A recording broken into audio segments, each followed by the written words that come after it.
Em nosso encontro de hoje, vamos iniciar o trabalho com a última chave da nossa espiritualidade. Nós vimos tratando aí nos últimos meses, a cada encontro sempre um pouquinho, de algum assunto relacionado aos nossos conceitos da espiritualidade. E vamos hoje então começar a trabalhar com o livre-arbítrio.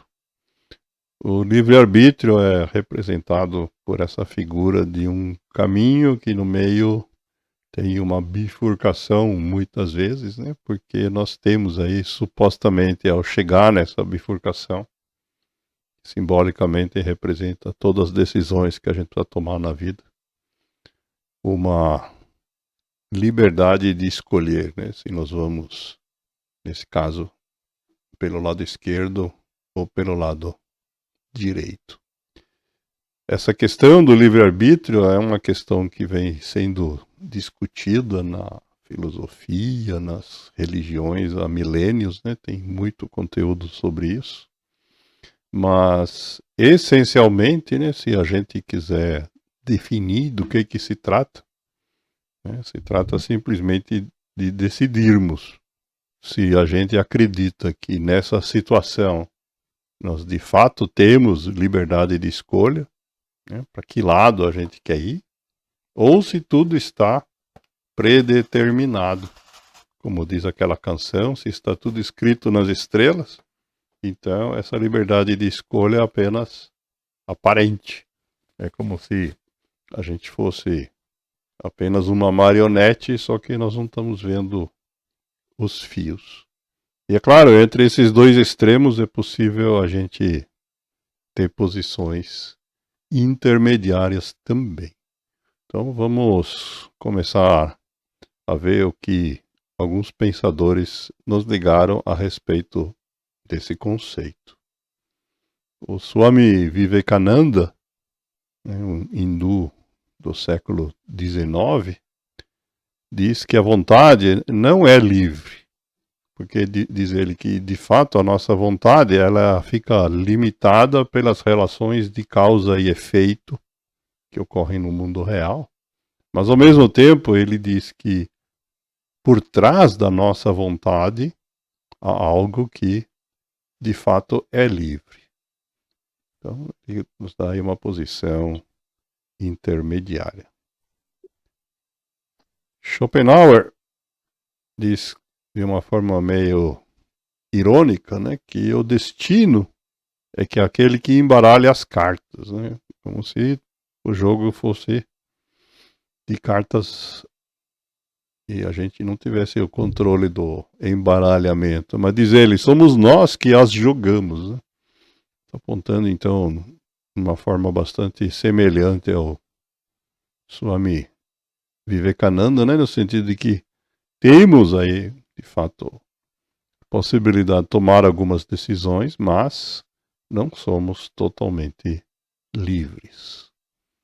Do outro lado, o Jon Kabat-Zinn, que é um médico americano contemporâneo, um dos principais expoentes da filosofia budista hoje nos Estados Unidos, nos lembra o seguinte: a gente sempre está junto com a gente, Nós não temos como fugir da gente. Diz ele, onde quer que você vá, lá você estará. Então isso lembra a gente que não adianta a gente fugir da gente mesmo, seja de forma virtual ou física ou química, e ao mesmo tempo, isso significa, do ponto de vista do livre-arbítrio, de que alguma coisa nós estamos de fato limitados, porque nós não podemos nos separar desse eu que cada um carrega dentro de si. Essa questão do livre-arbítrio, nós comentamos, vem sendo trabalhada há milênios aqui na antiguidade chinesa, O Lao Tzu já escreveu esse conjunto aí de palavras que são reproduzidas aí muitas e muitas vezes, A gente até já deve ter usado anteriormente em algum programa ao vivo nosso, mas que diz assim: Cuidado com seus pensamentos, porque eles se tornam palavras. Cuidado com as suas palavras, porque elas se tornam ações. Cuidado com as suas ações, porque elas se tornam hábitos, na medida que a gente as repete. Cuidado com os hábitos, porque eles moldam o seu caráter. E por último, cuidado com o caráter, porque ele molda o seu destino. Então ele nos mostra aí como que, passando dos nossos pensamentos, pelas palavras, ações, hábitos e o caráter, a gente acaba, então, determinando o nosso destino. Tudo começa, segundo Lao Tzu, com os nossos pensamentos.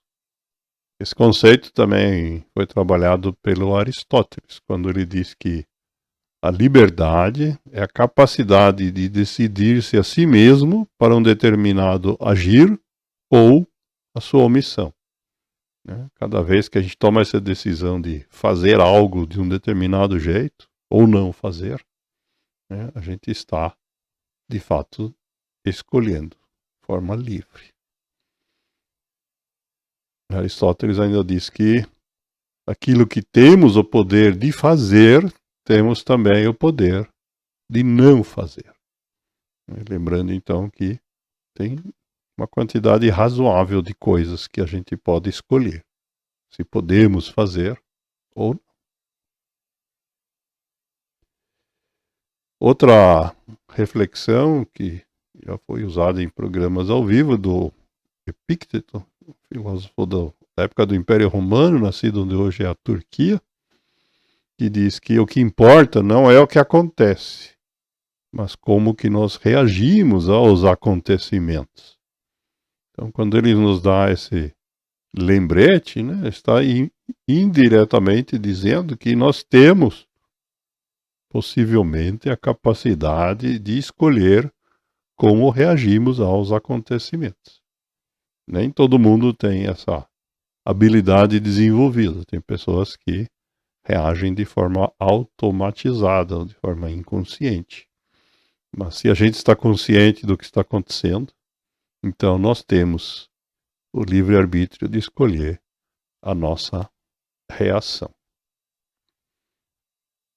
Esse conceito também foi trabalhado pelo rabino da Idade Média, o Joseph Ibn Pacuda, espanhol, que diz o seguinte: todas as atitudes de uma pessoa, sejam boas ou ruins, são compostas por 3 fases. A primeira é a escolha do coração ou da consciência. A segunda é a decisão de colocar em prática aquilo pelo qual nós optamos. E a terceira é o esforço para colocar em prática essa ação correspondente por meio dos órgãos do nosso corpo. Então, esse é o processo pelo qual a gente executa. Às vezes nós falhamos nesse processo, Às vezes a gente escolhe ou não escolhe com a nossa consciência. Às vezes a gente decide de forma equivocada. E por último, mesmo às vezes quando a gente querendo fazer determinada coisa, o nosso esforço físico, por meio dos órgãos do nosso corpo, acaba não correspondendo à ação que a gente optou. Basta lembrar de qualquer perna de pau jogando futebol. Certamente ele escolheu chutar certo, mas deve chutar errado na maioria das vezes. São os órgãos do corpo, nesse caso, então, que falham. Outra questão que se compara muitas vezes com o livre-arbítrio é a influência das circunstâncias, do meio no qual nós vivemos. Muitas pessoas acabam dizendo que o meio que as limita. E temos alguns pensadores aqui que discordam dessa posição. O Benjamin Disraeli, político inglês do século XIX, diz que o homem não é a criatura das circunstâncias. Aquilo que nós chamamos de circunstâncias, diz ele, são, na verdade, criaturas dos homens. Isto é, as circunstâncias foram criadas pela gente e eventualmente por outras pessoas. Esse mesmo conceito também trabalhado pelo Stephen Covey, né, consultor empresarial americano, também já citamos muitas vezes, que nos lembra que nós não somos um produto das nossas circunstâncias, não somos um joguete do que está acontecendo no meio, mas que somos um produto das nossas decisões. Charles Chaplin nos legou essa reflexão aqui, que reforça essa ideia, quando diz que o dia está na minha frente, esperando para ser o que eu quiser. E aqui estou eu, o escultor que pode dar forma. Tudo depende só de mim.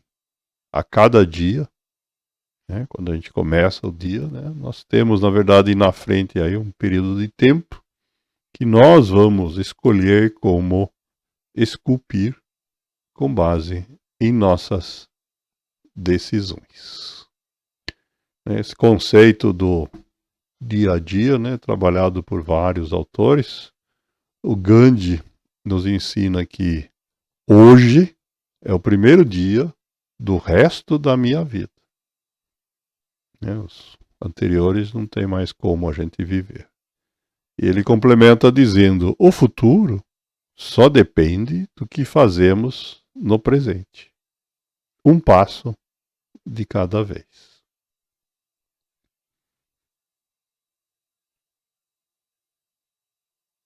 Essa mesma linha de raciocínio é seguida também pela Eleanor Roosevelt, outra que já citamos diversas vezes, que diz que a filosofia de uma pessoa não mais bem expressa em palavras. Ela é expressa pelas escolhas que a pessoa faz. Em longo prazo, moldamos nossas vidas e moldamos a nós mesmos. Isto é, não devemos avaliar a gente ou eventualmente outras pessoas pelo que elas dizem, mas pelo que elas fazem. Porque é isso que ao longo do tempo vai moldar as nossas vidas. E mais, diz ela, esse processo nunca termina até que morramos. E as escolhas que fizemos são, diz ela, no final das contas, nossa própria responsabilidade.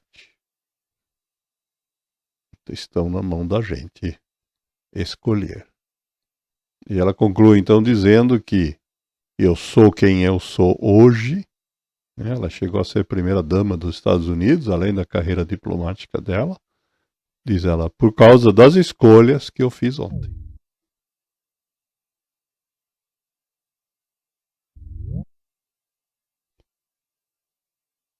A escritora americana Gayle Forman, né, faz um jogo de palavras com esse conceito, mas coloca isso numa reflexão bem curtinha, né? Diz ela, você faz suas escolhas e suas escolhas fazem você. Uma forma mais religiosa de dizer o mesmo foi enunciada pelo teólogo suíço Hans von Balthasar, né? Uma frase que é bem conhecida, mas que geralmente vai sem o nome dele, que diz assim: o que você é um presente de Deus para você. O que você se torna é o teu presente para Deus. Em outras palavras, se nós estamos aqui, neste mundo, é porque alguém nos colocou aqui. Ganhamos esse presente. Agora, o que nós vamos fazer com ele é aquilo que nós vamos, na verdade, dar em troca desse presente.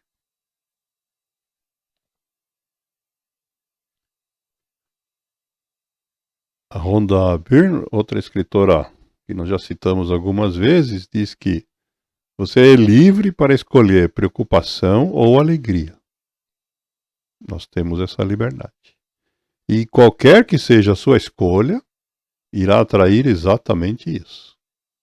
Se você escolher a preocupação, atrairá a preocupação.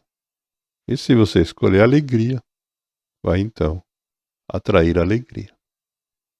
Importante que ela nos lembra que nós somos livres para escolher. E nesse processo de liberdade de escolha, o Rabino Newton Bonder, também já citamos muitas vezes, nos lembra que essa liberdade também inclui o direito de gerir mal as nossas próprias questões. Nós podemos ter a liberdade, mas temos que aprender a utilizá-la para gerar resultados positivos para a gente. Esse mesmo conceito também foi anunciado pelo Dalai Lama, dizendo que nós temos a capacidade e a responsabilidade de escolher se nossas ações seguem um caminho virtuoso ou não. Vamos fazer aqui o elo com o nosso pilar das virtudes, né, que nós já tratamos extensamente há algum tempo, né, porque elas justamente nos guiam, nos orientam, né, nesse processo de escolha das nossas ações. A Simone de Beauvoir, escritora francesa do século XX, acredita de forma bem ampla nessa liberdade. Ela diz assim, que nada nos limite, que nada nos defina e que nada nos sujeite. Que a liberdade seja a nossa própria substância, já que viver é ser livre. Porque alguém disse, e eu concordo, que o tempo cura, que a mágoa passa, que decepção não mata e que a vida sempre continua.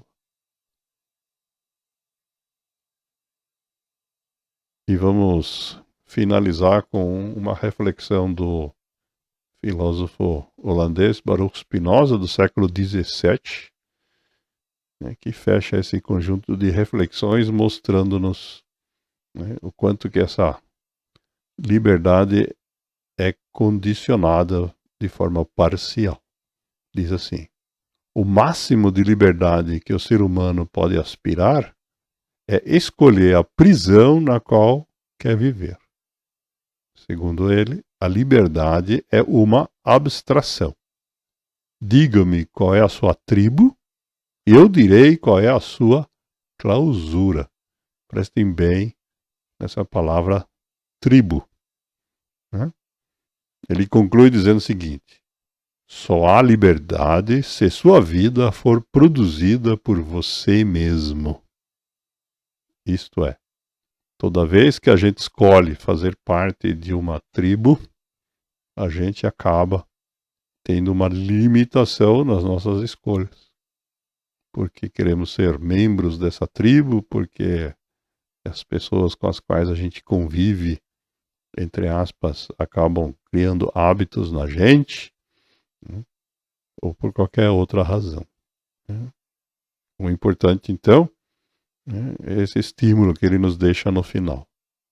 A verdadeira liberdade em nossa vida só acontece se a gente produzir nós mesmos esse processo aí de escolha das nossas ações.